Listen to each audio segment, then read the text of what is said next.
There aren't many weapons that I would say are better than the rest, but this one is truly S tier. What is up, guys? Toss a coin here, and today I've got the best early game weapon, the Abyssal Razor.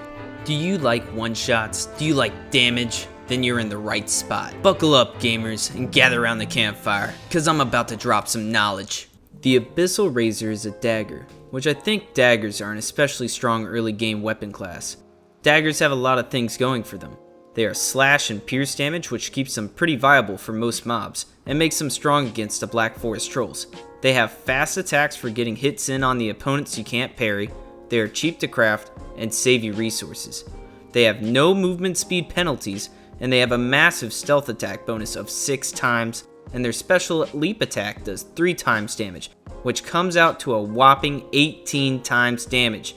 This allows daggers to be extremely bursty, and that is just all the good things about a dagger.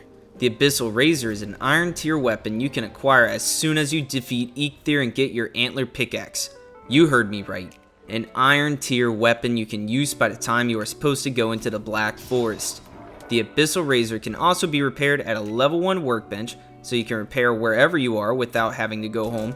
The razor does not require any ingots, which means you can save your hard-earned copper and tin for other upgrades and items like a bronze buckler, which, might I add, makes for an epic combo with the razor. If you'd like to make one, you will first have to find a Leviathan. They look like floating islands in the water. You can set out on a raft to find these guys, but I would only take a raft if I saw one from the shore. I personally would craft a carve first, and then go sailing to look for one of these Leviathans.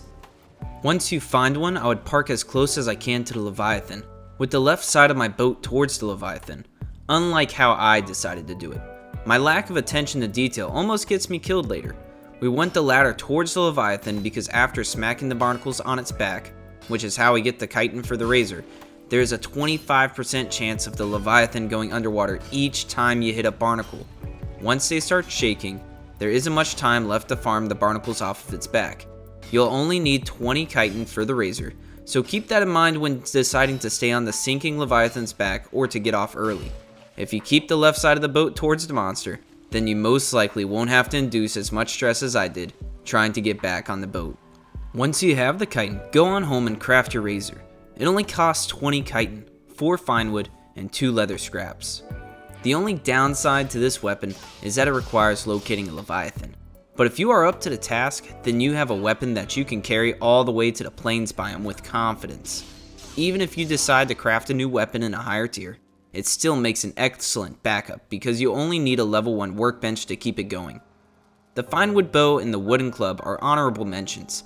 The finewood bow is a large upgrade over the crude bow, and you can use the finewood bow for most of the game. However, it technically is a 2 item slot weapon because you have to carry arrows, and it does not have nearly the burst that the razor does. The wooden club can take you all the way through the swamp, but it still struggles on its own against the trolls and abominations. Like I said, the Abyssal Razor is an iron tier weapon. It is meant to be a straight up upgrade over anything you can acquire in the Black Forest biome. Now I'm going to let you enjoy the raw power of the razor, so that you can truly appreciate the best early game weapon. As always, guys, see you next time.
Alright, the razor sucks. Just use the bow.